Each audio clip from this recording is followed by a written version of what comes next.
Okay, let's dive right into this. If you're prepping for your naturalization interview, you might be feeling, well, a little overwhelmed by all the history and government trivia you're suddenly expected to know. I completely get it. But honestly, don't worry. Think of me as your personal, enthusiastic guide. Today, we're going to break down this explainer step by step, cut through the noise, and make sure you walk into that room feeling completely confident and ready for the big day. And just so you know, you can trust this material because everything we're covering is pulled directly from the official 2025 guidelines provided by U.S. Citizenship and Immigration Services, or USCIS. We're looking exactly at the 128 questions and answers they've put out for this year. Now, a quick heads up. Some specific answers, like the names of currently elected officials, can obviously change because of elections, so you'll always want to double-check the USCIS website right before your interview. But for the core history and government concepts, this explainer has exactly what you need. Here's our roadmap for this explainer. We'll cover passing the test, the principles of government, the three branches, rights and duties, American history, and wrap it all up with symbols and holidays. Pretty straightforward, right? Let's get started. Section 1. Passing the Civics Test and Understanding the Requirements. Before we memorize a single fact, we really need to know the rules of the game. The test can seem super daunting from the outside, but knowing exactly what's expected of you is absolutely the secret to passing. Now, what's really interesting about this slide is this number, 128. That's the total number of possible questions on the 2025 version of the Civics Test. Sounds like a ton, right? But here's the greatest news you'll hear all day. You absolutely do not have to answer 128 questions during your interview. It's an oral test, and the officer will only ask you up to 20 of them. So what does it actually take to pass? Well, the standard requirement is that you just need to answer 12 out of those 20 questions correctly. Hit 12 and you're golden. But there's also this wonderful accommodation called the 65-20 special consideration. If you're 65 or older and you've been living in the U.S. as a lawful permanent resident for 20 or more years, the test is modified for you. You only have to study 20 specific questions. They're marked with an asterisk in the study guide. The officer will ask you up to 10 of those, and you only need 6 correct to pass. Plus, under this rule, you can even take the test in the language of your choice. It's a fantastic pathway that makes citizenship so much more accessible. Section 2. Principles of Government, the bedrock of the United States. Before we get into the daily operations of the government, we have to understand the core ideas it was built upon. These are the fundamental concepts of American democracy. Let's do a little practice right now. I want to simulate the oral test experience for you. Imagine you're sitting across from the officer, and they ask you, what is the supreme law of the land? What would you say? The answer is the U.S. Constitution. It's essentially the ultimate guidebook for the country.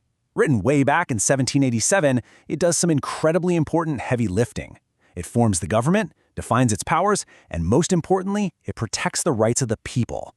Every single other law in America flows directly from this one document. Another massive principle you really need to know is the rule of law. The test defines this beautifully. It means everyone must follow the law. Leaders must obey the law. The government itself must obey the law.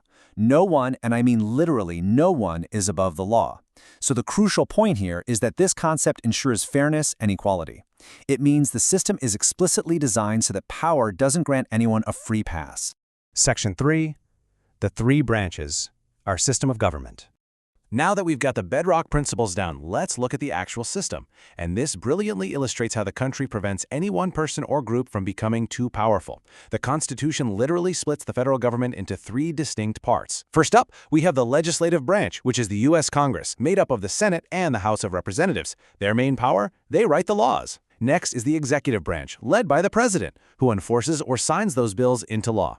Finally, we have the judiciary branch, highlighted by the Supreme Court. Their entire job is to review and explain the laws and decide if a law goes against the Constitution. It creates this perfect, ongoing system of checks and balances. Section 4. Rights and Responsibilities, the Citizen's Journey. This is where the test gets very personal. It shifts focus from the gears of government over to the incredible freedoms that come with living in the U.S., as well as the vital duties expected of its citizens. We're talking freedom of expression, speech, assembly, religion, the freedom to petition the government, and the right to bear arms. But what's absolutely crucial to remember for your test is this: these aren't just rights for citizens. These are basic rights, protected largely by the Bill of Rights for everyone living in the United States. But, with those great rights come important responsibilities. The test is definitely going to ask you for ways Americans can serve their country or participate in their democracy. The answers include things like voting in federal elections, paying federal taxes to fund the government, obeying the law, serving in the military, or even running for office. Civic participation is quite literally what keeps the republic functioning smoothly. When you become a citizen, these actions become an active part of your own American journey. Section 5. A brief American history, a nation's timeline. So history questions actually make up a huge part of the 128 questions. Let's move to a timeline and see how this builds, because organizing them chronologically into a simple mental map makes them so much easier to remember.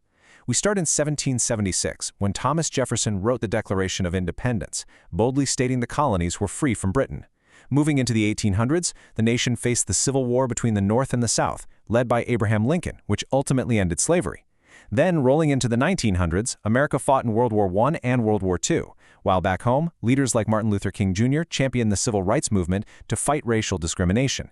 And finally, into recent history, recognizing the tragic terrorist attacks on September 11, 2001. If you can remember this historical flow, the specific questions will just click right into place. Let's do another quick practice question to test your knowledge of the very beginning of the American story. Who lived in America before the Europeans arrived? The answer is American Indians or Native Americans, and the USCIS study guide actually lists dozens of specific tribes you can name if you're asked for an example, including the Cherokee, Navajo, Apache, and many others. It's a really important acknowledgement of the continent's original inhabitants. Section 6. Symbols and Holidays. Celebrating Culture. All right, we have made it to the final part of our roadmap. This section focuses on the visual and cultural stuff that celebrates the nation's identity. You will almost certainly get a question about the American flag, which perfectly bridges history and modern government. Why does the flag have 13 stripes? Well, because they represent the 13 original colonies that declared independence. And why does the flag have 50 stars? Because there's one star for each state that makes up the country today. It's a brilliant, simple visual representation of the nation's growth. You're also going to be asked to name some national U.S. holidays. Honestly, you probably already know most of these just from living your daily life. The list includes New Year's Day, Martin Luther King Jr. Day, Memorial Day, which honors soldiers who died in military service, Independence Day, Veterans Day, and Thanksgiving Day. Just pick your favorite 2 or 3 from this list, memorize them, and you'll be completely set. And finally, we reached the climax of this explainer, and really, the ultimate goal of all your hard work. One of the questions asks, name 2 promises that new citizens make in the Oath of Allegiance. When you pass this test and attend your naturalization ceremony, you will stand and promise to give up loyalty to other countries, defend the U.S. Constitution, obey the laws, and be loyal to the United States. So I want to leave you with this final, incredibly exciting thought. Are you ready to take the Oath of Allegiance? Because you now have the complete roadmap to the 2025 Civics Test. You understand the core principles, the branches of government, the history, and your future responsibilities as a citizen. Keep reviewing this explainer, practice those oral questions with confidence, and you are going to do absolutely fantastic on your interview day. Thanks for joining me, and happy studying.